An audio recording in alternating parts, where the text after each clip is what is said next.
Betul itu. Kalau yang teriak otot ini tidak mendengar, tapi yang ngantuk itu justru terpaksa di telinganya. Betul? Nah, bebas. Hasilnya tidak demikian. Adik-adik terutama muncul yang disebut dengan Mahayana, Nihayana. Muncul karena tidak mampu manusia menerapkan dari 12 poin itu kalau tidak ada dua pilihan. Dua pilihan ini adalah saling bersinergi dan merupakan satu kesatuan. Mahayana, Nihayana.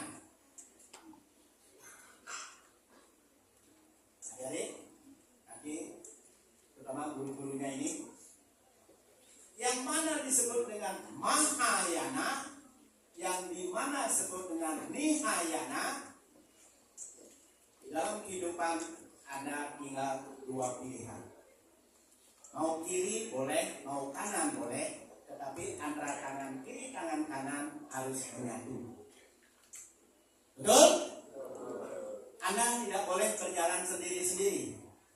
Anda ke kiri berjalan, tapi juga seiring dengan tangan kanan. Nah, untuk itulah muncul Mahayana. Mahayana itu adalah proses kehidupan.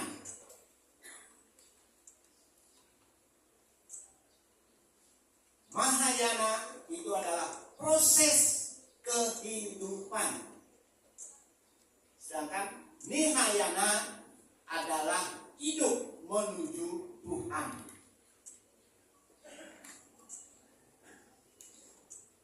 Ada yang langsung ke Tuhan, ada yang melalui proses. Proses inilah yang disebut dengan yajna, yang itu korban suci. Yang tadinya dikorbankan adalah manusia, apakah sekarang adakah manusia yang mau mengorbankan dirinya menjadi yajna? Ada?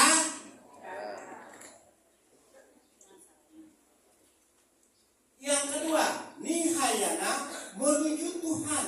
Silahkan Anda menujuku dengan cara Anda, tapi tidak boleh saling mengganggu. Prosesnya adalah ritual, sedangkan ahimsa adalah etika.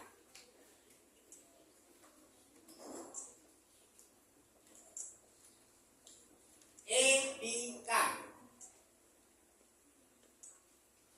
Dan di sini adalah ritual. Ritual sesuai dengan Rigveda pada waktu pelaksanaan upacara agung di Besakih itu mempergunakan Panjotatu, mempergunakan korban suci dari seluruh isi alam semesta. Sebetulnya korban suci ini kalau bisa manusia hanya satu, cukup manusia satu saja yang dikorbankan, tidak ada lagi isi alam yang lain. Karena tidak ada, makanya ciptaan beliau yang dikorbankan. Yang mana? Kalau tidak ada manusia, peliharaanmu, apa yang kamu pelihara? Adik-adik, di rumah apa yang dipelihara? Ya, itu yang dikorbankan. Tidak bisa mengorbankan dirimu, peliharaanmu engkau korbankan. Karena di peliharaanmu itu adalah wujud kasih sayang kepadaku. Sehingga peliharaan itu harus dirawat dengan sebaik-baiknya.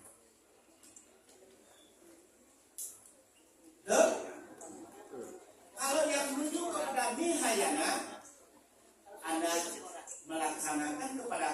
melalui kasih sayang. Melalui kasih sayang. Sedangkan di sini adalah proses keharmonisan. Di mana letak perbedaannya antara keharmonisan dan kasih sayang? Ujung-ujungnya adalah merujuk jadi satu. Hanya saja praktek yang berbeda. Betul? Coba adik tepuk tangan yang kencang.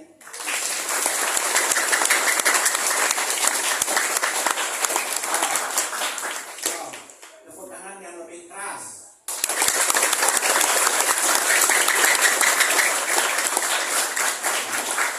Terima kasih.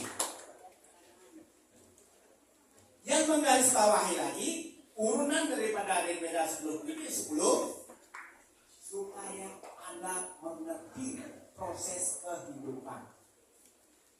Aku berikan solusi. Ada yang disebut dengan tumpak warigel.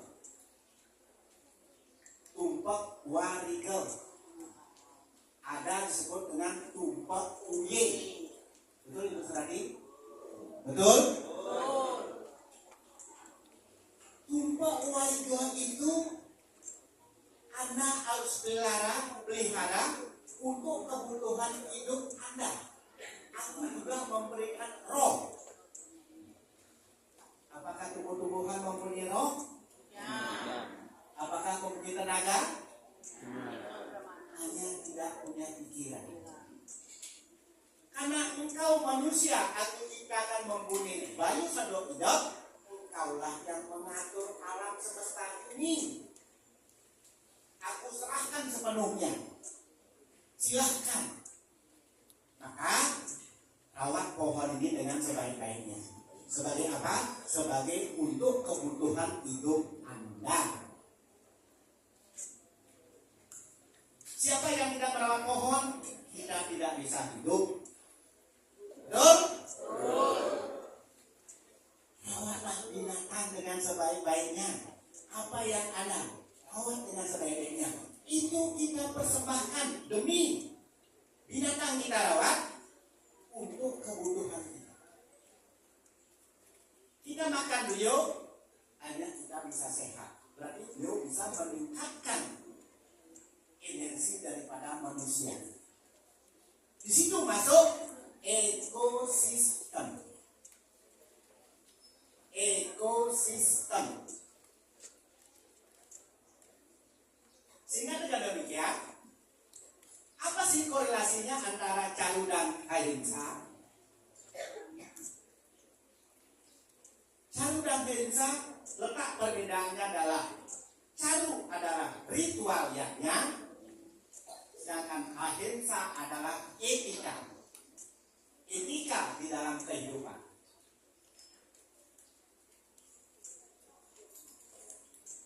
Maka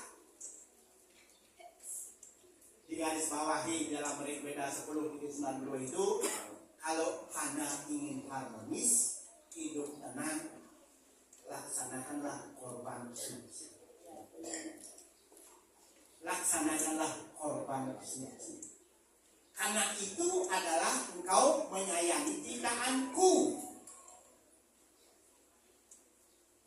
Aku tidak punya mata, aku tidak punya mulut, tidak punya telinga dan sebagainya. Aku tidak pernah makan, aku kenyang setiap hari, bisa melihat kemana-mana walaupun tanpa mata.